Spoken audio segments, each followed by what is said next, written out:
Yeah, it really sounds like bottom line, don't be afraid to step up, right? Okay. So we've got Carissa from Gilbert. What did you want to share?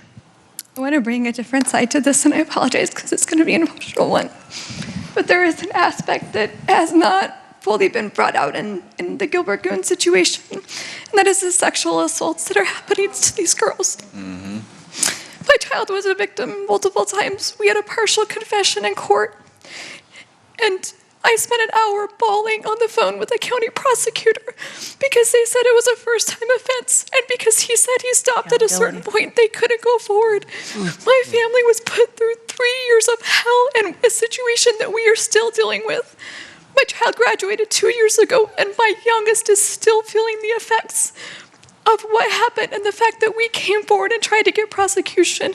We had lambs and goats on the high school property that were teased. We fought like crazy, and we know that some of the kids involved were connected to the goons. And to sit here now and to find all of this out, I kept praying that we would just have some sort of justice. And I just want all of these girls to know, because we know that the kid who assaulted my daughter has gone after at least 3 other girls, and he targeted them. And those girls, because of what has happened to us, have been too afraid to speak up. Our schools have not done what is needed to get these girls the help that they need to be able to come forward, and they are terrified because of the manipulation and the bullying and everything else that has happened.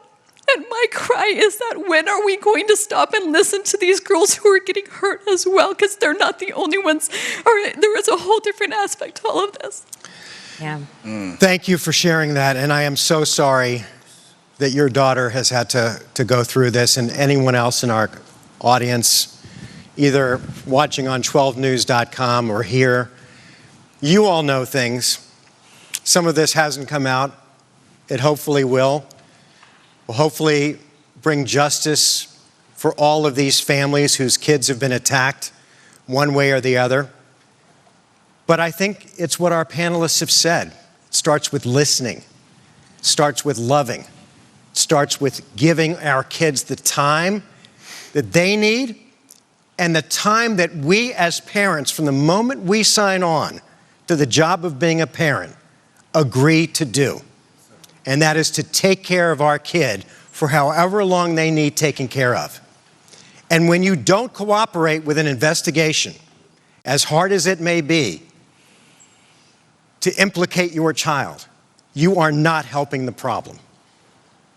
When you don't come out, if you are a police chief and face this crowd, that is a problem.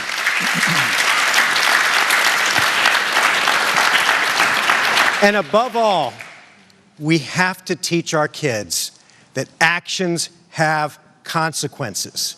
Actions have consequences. And if you do the crime, at some point, you will do the time.